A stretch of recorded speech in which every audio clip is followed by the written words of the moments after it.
As the international community faces unprecedented challenges ranging from climate change to public health crisis and infrastructure deficits, development finance has become a focal point of global cooperation traditionally dominated by Western institutions such as the World Bank and the International Monetary Fund. This landscape is now transforming with the rise of new donors and alternative funding sources. Countries like China have increasingly stepped in to provide large scale loans, grants, and technical assistance, often reshaping the strategic calculations of recipient nations. Let's begin by examining these evolving dynamics, analyzing the key characteristics of emerging donors and the complex interplay of economic, political, and diplomatic motivations that underpin development finance in the 21st century. One of the most notable trends in shifting environment is the growing role of China. Over the last 2 decades, Chinese policy banks such as the Export-Import Bank of China, so-called Exim Bank, and the China Development Bank have underwritten large-scale infrastructure projects across Africa, Asia, and beyond. These efforts have fueled spirited debates on the extent to which Chinese development financing represents a form of debt trap diplomacy or constitutes a legitimate alternative to traditional Western led aid mechanisms. Critics argue that certain financing arrangements, particularly those tied to the Belt and Road Initiative, can leave recipient countries saddled with unsustainable debts, thus undermining their sovereignty and developmental prospects. Others point out that Chinese loans often come with fewer political conditions than Western aid, appealing to governments that seek flexible funding for rapid infrastructure development. Simultaneously, this changing donor landscape has encouraged critical reflections on Western led development approaches. Scholars have compared US and Chinese foreign aid frameworks, noting that both reflect the strategic objectives and economic interests of their respective governments.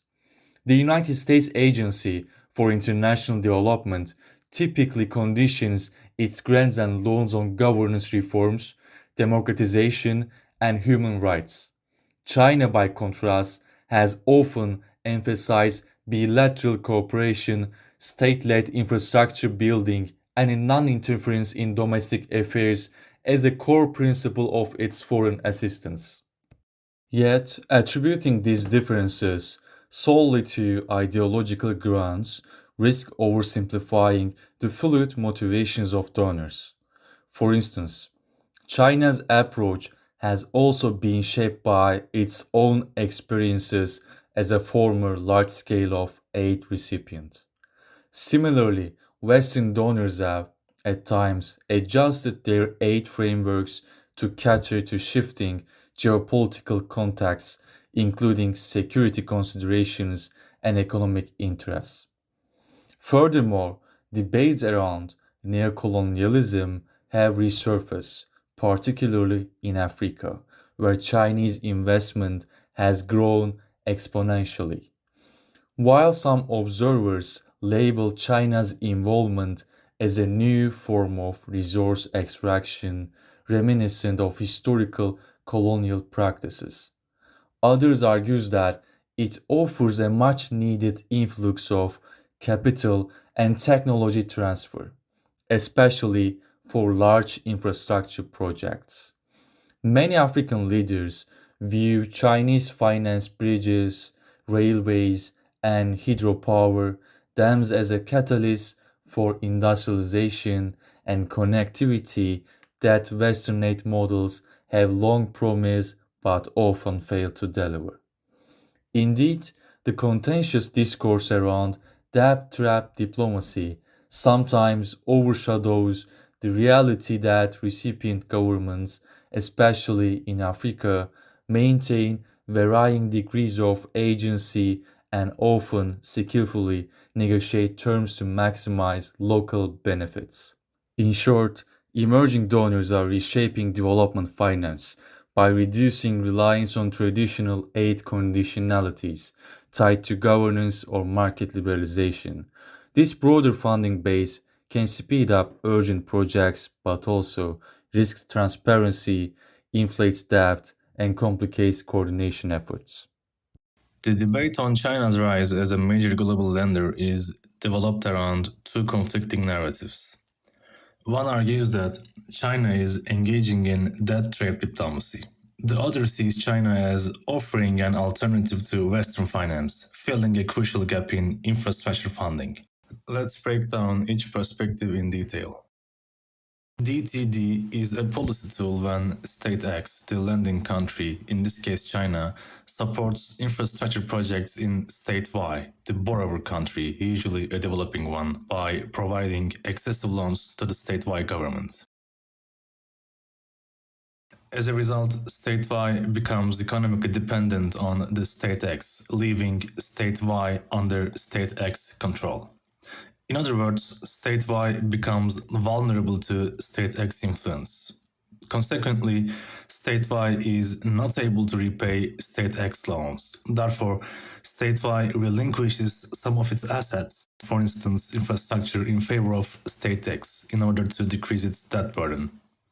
And this final step can also be named as debt for equity swap. This particular approach can be conceptualized as a Chinese win-win strategy, which signifies that specific infrastructure projects are financed by China on debt and implemented by Chinese companies. One of the strongest claims in this argument is that China intentionally provides loans that borrowing countries cannot afford to repay. Critics argue that Chinese loans often come with higher interest rates than those from Western institutions like the World Bank or the IMF. Many of these loans finance costly mega infrastructure projects that may not generate immediate economic benefits, leading to difficulties in repayment. And China sometimes demands collateral in the form of natural resources or strategic assets. The counterargument perceived DTD as a propaganda of the West to prevent other countries from having closer ties with China. For example, Sri Lanka is believed to be the prime example of DTD, as it leased a port to a Chinese company for 99 years in exchange for debt relief. But according to Malik and Parks, Sri Lanka's debt exposure toward China is way smaller than in the case of Dominica, Mozambique, Tonga, and many other states which are not considered DTD. Accordingly, the other side of the coin is the development alternative perspective. Supporters of China's approach argue that Beijing offers an essential alternative to Western-dominated finance. Unlike the IMF and World Bank, which often demand strict policy conditions like privatization and austerity measures in exchange for loans, China's lending follows a non-interference principle. This means countries can access development funds without being forced to change their economic policies or governance systems. And many developing nations prefer this sovereign-friendly approach as it gives them more control over their own economic strategies. According to Developmental Perspective, one of China's biggest trends in global finance is its focus on large-scale infrastructure projects, which Western institutions have largely neglected in recent decades. China funds roads, railways, ports, and energy projects, the kind of infrastructure needed for economic development. As an example, China funded a major railway linking Ethiopia to Djibouti port, reducing transport costs and boosting trade. While Ethiopia struggled with debt repayments, the railway has improved connectivity and economic growth prospects. Lastly, we should note that China's lending is demand-driven. Unlike the claim that China forces loans on countries, many governments actively seek Chinese financing because Western alternatives are insufficient. The IMF and World Bank often have long and bureaucratic approval processes, whereas China's lending is fast and flexible. Chinese banks are often willing to finance riskier projects that traditional lenders would reject due to fiscal health or any requirements that would normally be considered. To sum up, there is an ongoing debate on China's lending behavior. However, neither perspective fully explains China's role in global finance. The reality is more complex, so we need to examine Chinese lending with a specific case study. The narrative of debt trap diplomacy first emerged in 2017, following the acquisition of the Hambantota port in southern Sri Lanka under a 99-year lease by China Merchant Ports, a logistics conglomerate partially owned by the Chinese state. However, the conditions that led to this arrangement do not directly support the narrative that China is intentionally lending money to states with limited capabilities of repayment in order to gain direct control over valuable assets. The Hambantota port was originally proposed in the 1970s, although steps towards actualizing its construction didn't begin until the early 2000s. Mahinda Rajapaksa, a prominent Sri Lankan politician going on to serve as both Prime Minister and President, endorsed multiple feasibility studies into the project between 2002 and 2006, which, despite a degree of optimism, provided mixed opinions over its commercial feasibility. Regardless, Rajapaksa pushed forwards, hoping to associate himself with a large-scale, successful project, scoring political points and raising the living standards of his home district. However, the Sri Lankan government had a hard time in finding an international partner to aid in financing the port's construction due to the concerns over commercial viability, until in 2007 when China's Exim Bank offered a $307 million loan at a relatively high interest rate of 6.7%. Port was completed in 2010, having had its construction rushed to align its opening with Rajapaksa's 65th birthday, and despite experiencing a predicted lack of commercial success upon completion, Sri Lanka borrowed an additional $757 million at a more modest 2% interest rate from China to fund further expansion. By 2014, Sri Lanka was already experiencing a significant debt crisis, leading to Rajapaksa losing the presidency in 2015. However, Chinese loans only made up around 10% of Sri Lanka's debts, with the largest share being commercial market loans with a much shorter repayment period. This debt was accrued by the Sri Lankan government following the 2008 financial crisis, spurred on by low international interest rates caused by quantitative easing. The winding down of this policy by the US in 2013 significantly increased Sri Lanka's borrowing costs, leading to an inherent need for liquidity to repay its Western creditors. After failed attempts to lease the port to Indian and Japanese firms, the state turned to China for financial assistance, leading to the 99-year lease with CM Port. However, this was not a debt for equity swap, as Sri Lanka's debts with China weren't written off. Furthermore, CM Port was largely motivated by its own economic interests, seeking to transform the port into a commercially profitable venture as part of a wider corporate strategy of overseas expansion with other investments in countries like France, Brazil, and Australia.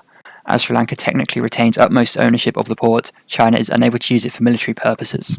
As such, we can see that the situation of Hambantota Port was not a result of Chinese debt trap diplomacy, rather a result of failed economic development policy and corruption, with Sri Lankan government officials pushing for the port's construction in service of their own political ambitions, despite warnings over commercial viability. However, that isn't to say China is entirely absolved from blame, as they had conducted their own feasibility studies prior to financing the port's construction, which echoed similar doubts over the port's commercial viability. China and Sri Lanka have been long-term partners, with economic relations deepening following accusations of human rights abuses towards the end of the Sri Lankan Civil War in the 2000s, leading to increased alienation from neighbouring India and the West, and becoming increasingly reliant on Chinese financing. Perhaps in part due to the close relationship between the two countries, China still went through with financing the project, although it is worth noting that China operates in a similar fashion in other countries, largely reacting to requests made by political representatives of their respective states with little regard to their financial situations. In many recipient states, this lack of apathy nonetheless creates fertile ground for economic instability, although China may be more flexible over how this debt is repaid. In addition, Chinese loans may carry other risks as well, as for some countries, they make up a large proportion of their national debts, and many of these loans are characterized by high interest rates and a minimal level of transparency, making it difficult for analysts to understand what these countries are really agreeing to. Regardless, the debt trap narrative isn't entirely accurate, and ultimately undermines the independent agency in the decision-making of Global South leaders, characterizing them as being naive towards Beijing's intentions. Rather, many of these states are in desperate need of infrastructure, and are willing to engage with China despite the risks that may be associated. As China continues its Belt and Road Initiative as part of a broader policy in striving towards national rejuvenation, it is likely to remain an important player in development finance in the coming decades, especially as the West appears to be in retreat under the new Trump presidency.